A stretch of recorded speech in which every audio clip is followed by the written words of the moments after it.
Pengacara Nikita Mirzani teriak, nggak ada pemerasan, tapi jaksa mengatakan ada loh. Nah ini bukan debat warung kopi teman-teman, ini realita sidang pidana kemarin. Jadi setelah sidang perdana pembacaan dakwaan selesai ya, pengacara Nikita Mirzani Bang Fahmi Bahmid langsung menyampaikan pernyataannya dengan sangat tegas. Tidak ada pidana pemerasan, kata beliau, ini murni perkara perjanjian yang kemudian dilanggar. Tapi di sisi lain, JPU atau Jaksa Penuntut Umum justru membacakan dakwaan dengan pasal-pasal yang menyebut adanya dugaan pemerasan dan TPPU ya. Pasal yang dibacakan sama persis dengan pasal-pasal saat berkas perkara ini dinyatakan lengkap atau P21. Mulai dari pasal 27B ayat 2 Undang-Undang ITE, pasal 369 KUHP, sampai pasal TPPU. Lalu kok bisa beda gitu? Ya wajar teman-teman, gak usah bingung, gak usah pusing. Karena posisi jaksa dan pengacara itu berseberangan. Jaksa bertugas membuktikan dugaan pidana mewakili kepentingan negara. Pengacara bertugas membela kliennya dengan segala argumen dan strategi hukum. Dua-duanya sah dalam jalur hukum, tapi jangan buru-buru anggap salah satu yang pasti benar. Karena yang berhak menentukan benar salah itu bukan jaksa, bukan pengacara, apalagi netizen keyboard warrior, tapi hakim. Jadi proses masih panjang teman-teman, baru dakwaan, belum masuk ke pembuktian, pemeriksaan saksi, hingga pembelaan. Jadi kalau kalian nonton persidangan atau PT sepotong, jangan buru-buru bikin vonis sendiri. Netizen Escendol selalu diajak untuk pakai akal, bukan hanya emosi ya. Kalau kalian pro dan kontra, nggak apa-apa, asal tetap rasional dan nggak fitnah orang sembarangan. Karena yang sedang diadili adalah fakta hukum, bukan rasa benci pribadi. Kenapa ya pernyataan dari Bang Fahmi Bahmid, pengacara Nikita Mirzani yang mengatakan bahwa tidak ada tindak pidana pemerasan itu bikin rame? Padahal teman-teman, ada hal yang lebih penting kita sadari bersama.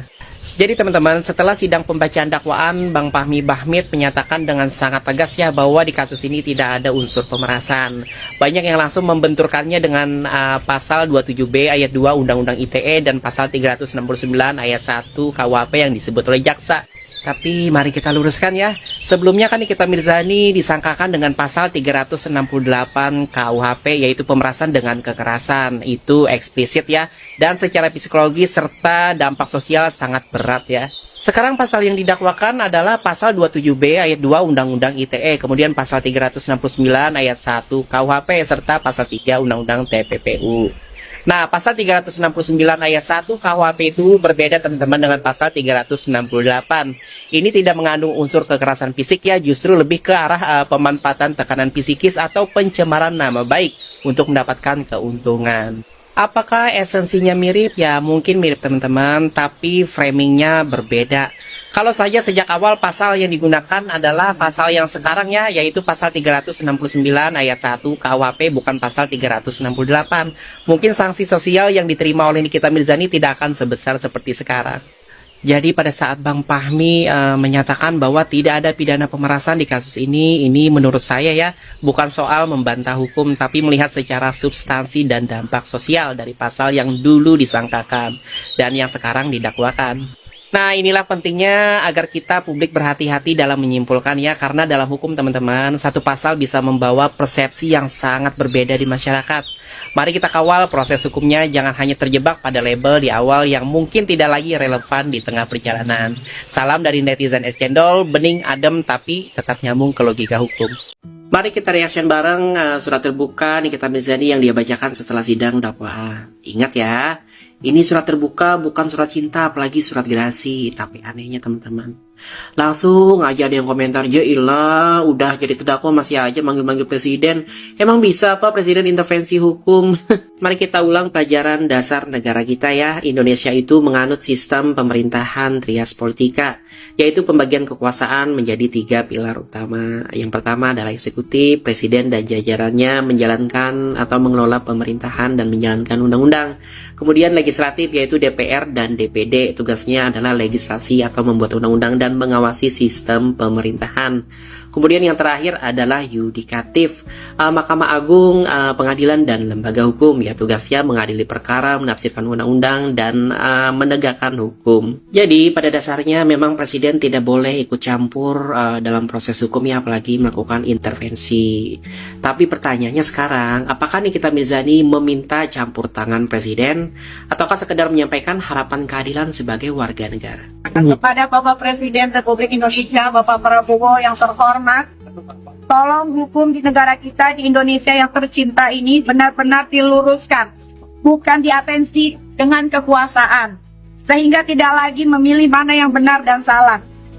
Nah, kalau kita baca atau lihat atau dengarkan pakai akal bukan emosi ya teman-teman, jelas di situ Nikita tidak meminta dibebaskan ya. Tidak juga menyuruh presiden turun ke pengadilan bawa-bawa palu. Yang dia minta cuma satu teman-teman, hukum yang lurus, jangan pakai atensi kekuasaan. Dan itu ya betul ya, kita semua juga mau hukum berjalan apa adanya tanpa embel-embel kekuatan di belakang layar. Lagian guys, Indonesia itu memang terkenal sering banget ya kalau hukum itu bisa jalan karena ada backingan. Maksudnya backingan pasal, alat bukti, dan narasi yang kuat. Kalau pasal aja salah pasang mau dikawal 1000 netizen pun teman-teman ya tetap lawan gugur. Contohnya, kasih contoh nggak ya?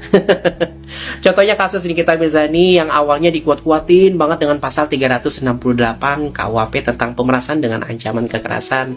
Tapi begitu sampai ke tahap dakwaan, tahu-tahu diganti dengan pasal 369 ayat 1 KUHP. Ya, unsur ancamannya itu soal pembukaan aib atau rahasia, bukan kekerasan. Nah, inilah yang disebut dalam hukum itu sebagai dominus litis. Jadi jaksa memang berhak teman-teman menentukan atau mengubah pasal sesuai fakta dan bukti yang ditemukan. Tapi cukup bikin geleng-geleng sih ya, karena netizen udah keburu main ponis online, padahal pasal yang diponis itu malah tidak dipakai. Hati boleh panas, tapi otak harus tetap adem teman-teman. Kita bukan hakim, tapi bisa belajar adil dari cara berpikir. Jangan lupa, logika juga punya harga diri. Salinan kronologi kasus dan berkas-berkas ya. Nah, kemudian apakah bisa merubah BAP berkali-kali? Saya akan menjawabnya ya.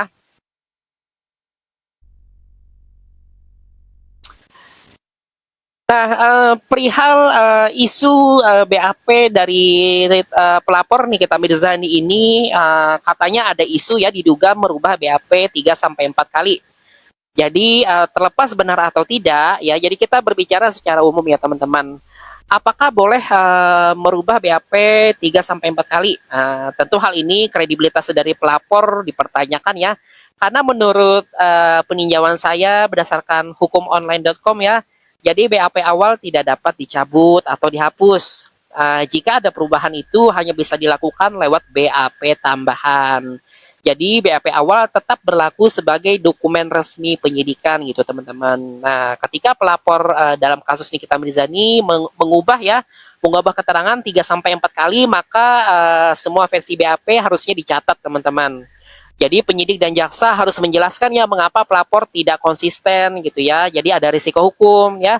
Jadi hakim akan menganggap inkonsistensi keterangan ya, kemudian membuka peluang eksepsi bagi Nikita Mirzani karena dakwaan dianggap kabur gitu teman-teman. Jadi pada dasarnya gini teman-teman, hukum acara pidana itu dia menekankan keterangan yang konsisten gitu ya, jadi bebas tekanan dan logis.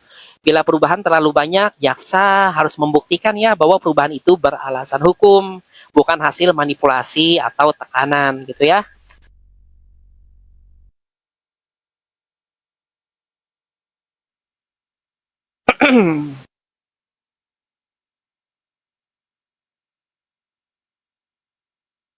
Kenapa ganti pasal ya?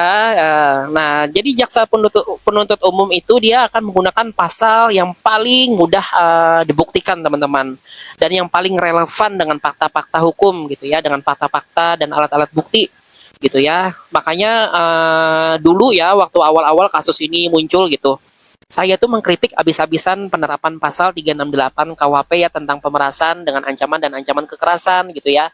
Nah, walaupun saya tidak pernah menyebutkan ya, karena ini kan terlalu masuk materi ya sebelumnya, saya tuh dari awal sudah meyakini bahwa pasal yang paling relevan itu ya pasal 27B ayat 2 gitu ya, Undang-Undang ITE. Nah, faktanya ternyata memang betul pasal tersebut digunakan oleh jaksa, dan 368-nya diganti dengan 369 gitu ya, tentang pencemaran nama baik dengan tujuan untuk menguntungkan diri sendiri. Jadi pada dasarnya ini strategi hukum saja teman-teman. Esensi dari kasus ini tetap sama, adanya dugaan pemerasan, tapi strategi pembuktian dari jaksa berbeda. Apakah bagus Bang penerapan pasal 369? Pasal ini sangat strategis untuk jaksa penuntut umum, tapi sangat merugikan untuk Nikita Mirzani.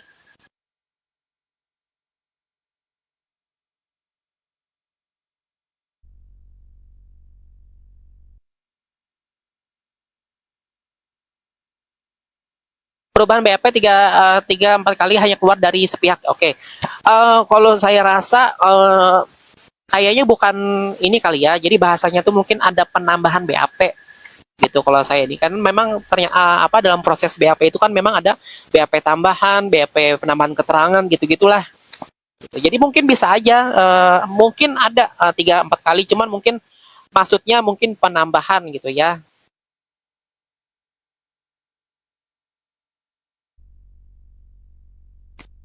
Kira-kira kapan sih pelapor dihadirkan? Pelapor itu akan hadir dan wajib hadir ya ketika nanti ada agenda sidang dimintai keterangan sebagai saksi korban gitu teman-teman. Jadi ada nanti saatnya Dr. Reza Gladys harus hadir.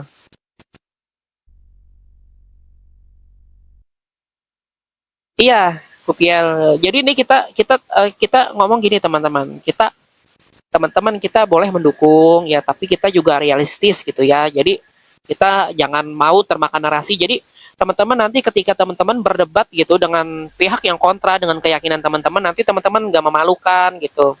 Jadi kita boleh mendukung, tapi kita jangan sampai lupa objektivitas gitu teman-teman. Apakah harus netral bang? Tidak ada sesuatu yang mewajibkan kita netral dalam membahas isu yang berkembang di publik gitu ya, kecuali kita aparat penegak hukum.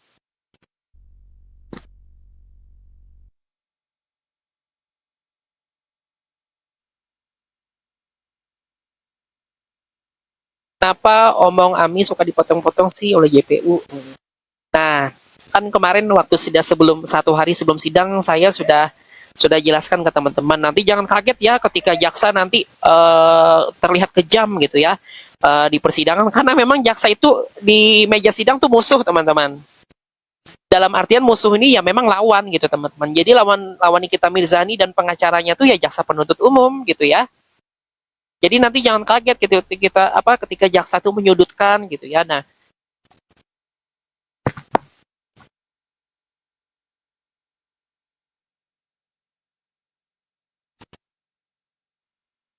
Mail didakwakan pasal yang sama. Sorry saya tadi ada ketinggalan ya. Agak menjelaskan pasal 55 ayat 1 ya.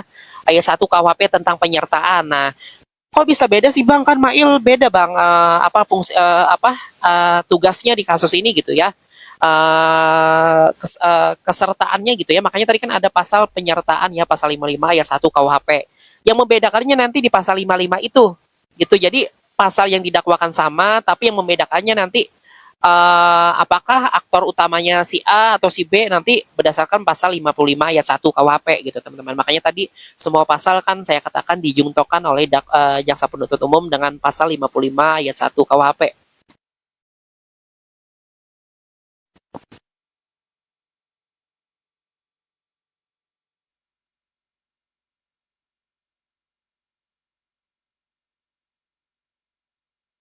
Iya, itu Miku benar. Apakah nih Nikita Mirzani bisa bebas? Nah, Miku udah jawab ya. Everything is possible, segala sesuatu bisa kok karena belum ketok palu gitu ya. Bisa berapa tahun? Saya belum bisa tebak, tapi kan ancaman ada. Nanti teman-teman bisa search sendiri ya. Kenapa pasalnya strategis untuk JPU dan merugikan untuk NM, Bang? Nah, kan tadi sudah dijelasin bahwa jaksa penuntut umum kan dia gini bahasa sederhananya jaksa penuntut umum tuh dia membela kepentingannya, teman-teman. Apa sih kepentingan jaksa penuntut umum? Ya tugasnya untuk menuntut, kan dia mendakwa. Dia mendakwa menaikkan kasus ini sampai ke meja hijau, artinya dia bertanggung jawab untuk membuktikan ininya narasi narasi hukumnya gitu teman-teman. Jadi ya dia pasti membangun dakwaan itu yang menguntungkan bagi dirinya gitu. Nggak mungkin dia menguntungkan membuat dakwaan itu menguntungkan Nikita Mirzani. Kalau kayak gitu dia jadi pengacara aja, jangan jadi JPU.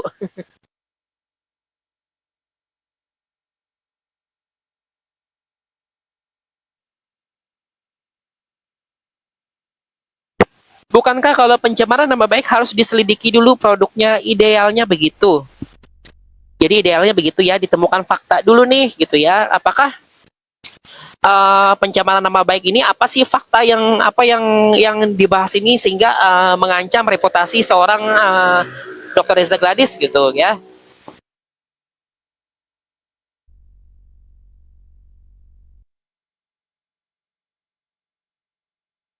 penangguhan penahanan memungkinkan nggak, pasalnya kan perubahan jadi 4 tahun. Jadi kita melihat seluruh pasalnya ya. Nih, kalau teman-teman cermati di dakwaan kemarin tuh jaksa membagi 3 dakwaan teman-teman. Jadi ada 3 dakwaan yang dibaca. Kok kenapa bang? Kan peristiwanya sama. Karena jaksa ini dia, makanya saya bilang jaksa di kasus ini strategis banget gitu ya. Jadi dia membuat 3 dakwaan ya. Pertama tentang TPPU, pertama tentang ITE, kemudian KUHP dan TPPU.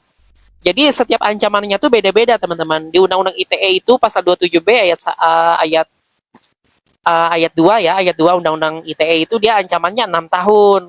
Kemudian di 369-nya dia ancamannya 4 tahun dan TPPU-nya ancamannya 20 tahun. Jadi apakah bisa penangguhan atau tidak ya? Kan ancamannya ada yang 20 tahun.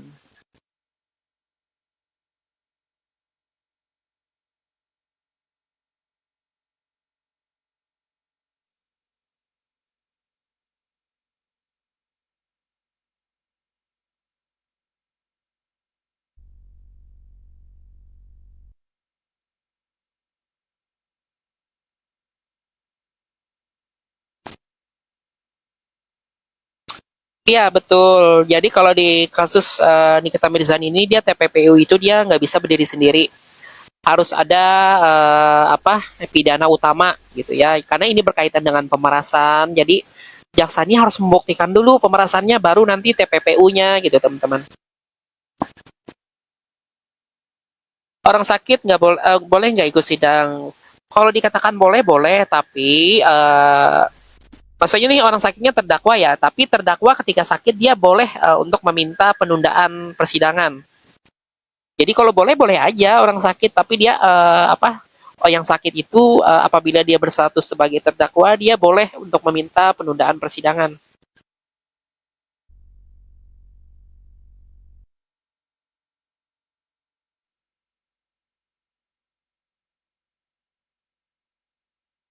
Iya, yang nggak boleh itu pura-pura sakit betul. Sakit jiwa yang nggak boleh. Iya, nah ini bagus. Jadi orang sakit jiwa tuh jangankan persidangan teman-teman, ditangkap aja sebenarnya nggak boleh. Karena orang sakit jiwa itu dia termasuk kategori on bakwam. Jadi on bakwam itu tidak cakap hukum gitu ya. Tidak cakap hukum itu artinya orang yang baik dalam gangguan mental atau orang yang belum dewasa secara hukum gitu ya, atau orang dalam pengampuan. Orang pengampuan itu gimana sih bang? Orang pengampuan itu orang yang tidak berdaya teman-teman. Misalnya orang yang gimana ya nyebutinnya biar enak gitu ya. Sindrom, terus contohnya tuh pengampuan teman-teman. Terus atau orang yang yang sudah stroke gitu, yang sudah tidak berdaya gitu ya.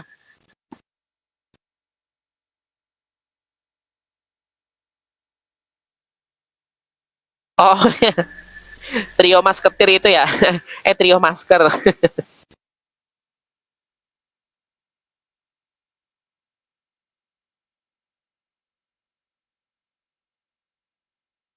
Siapa? RS.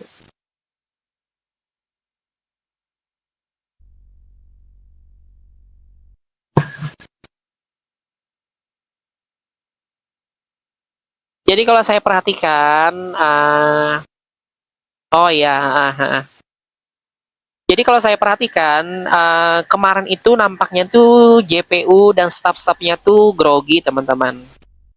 Itu makanya kalau saya perhatikan belum siap untuk mendapatkan sorotan gitu ya, dalam artian belum siap mentalnya gitu ya. Iya kan kita berdasarkan fakta ya teman-teman, trio jaksa yang menggunakan masker kan, gitu. Jadi karena di kasus ini kan jujur ya mendapatkan perhatian dari publik. Jadi teman-teman kan orang pakai masker aja dicari-cari akunnya gitu ya. Gimana nanti udah kebuka maskernya. Aduh.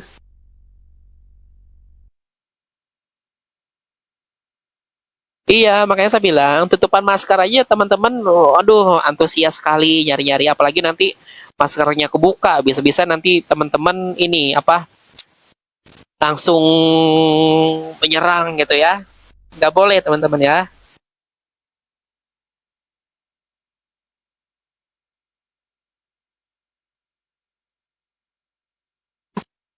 habis eksepsi apa nanti ada ini apakah hakim menerima eksepsinya atau tidak?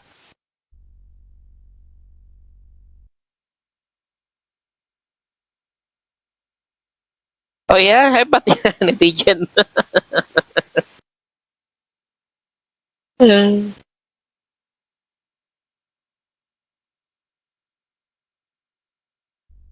Makanya apa teman-teman orang Pak udah pakai masker masih dicari juga gitu.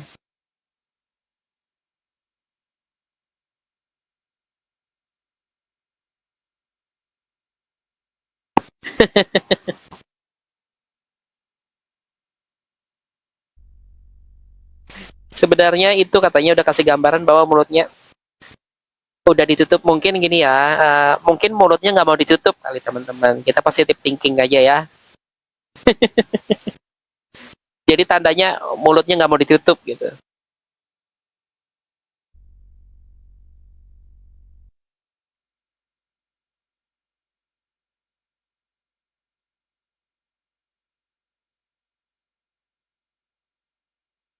Ya, salam kenal kembali Bang Matthew ya, Matthew Sihaan, Jong Hak Cipta yang apa sedang menggugat televisi swasta.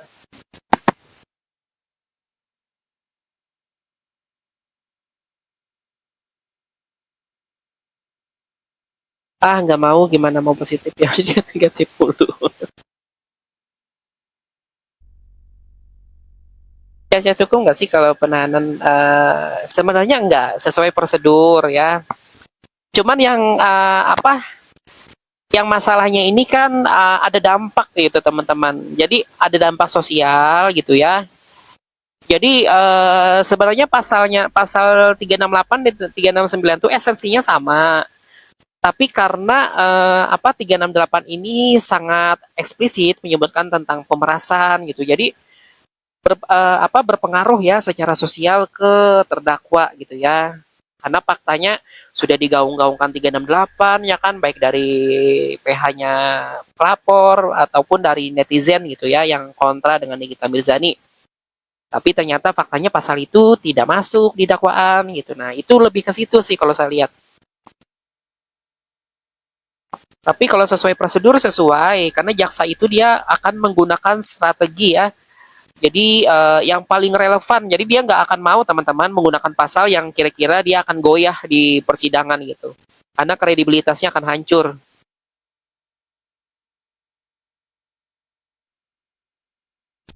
Bang, apakah JPU bisa bikin dakwaan halu? Bisa. Makanya yang tadi saya bilang, nih, karena gini, ini nih ya kita kita kita compare dengan apa dengan rekaman yang beredar ya teman-teman. Kebetulan saya mencatat ya, saya mencatat full 100% apa yang dibacakan oleh jaksa. Jadi saya membandingkan dengan sorry, dengan rekaman yang beredar ya, dengan rekaman yang beredar itu memang nggak full teman-teman. Jadi banyak di poin-poin tertentu tuh jaksa menggunakan ini kesimpulan berdasarkan interpretasi sendiri gitu. Misal gitu ya, misal nih waktu DRO dengan DRG berkomunikasi gitu. Itu nggak ada ada di titik tertentu JPU langsung memberikan kesimpulan untuk menyumpal mulut Nikita Mirzani berikan saja sejumlah uang gitu ya. Nah, tapi saya bertanya juga nih, saya kan udah membaca tulis rangkuman saya ya. Jadi saya melihat juga, kok ini langsung ada kesimpulan. Jadi sebelumnya apa sih obrolannya gitu ya, yang secara komplit gitu. Jadi kalau dikatakan halu ya semua bisa mungkin aja teman-teman, karena kan berdasarkan kepentingan ya jaksa untuk kepentingan dirinya gitu ya, membuktikan. Nanti saat penampilan alat-alat bukti ada nanti ditampilkan rekamannya. Tuh, harusnya sih idealnya full teman-teman. Baik isi chatnya gitu ya.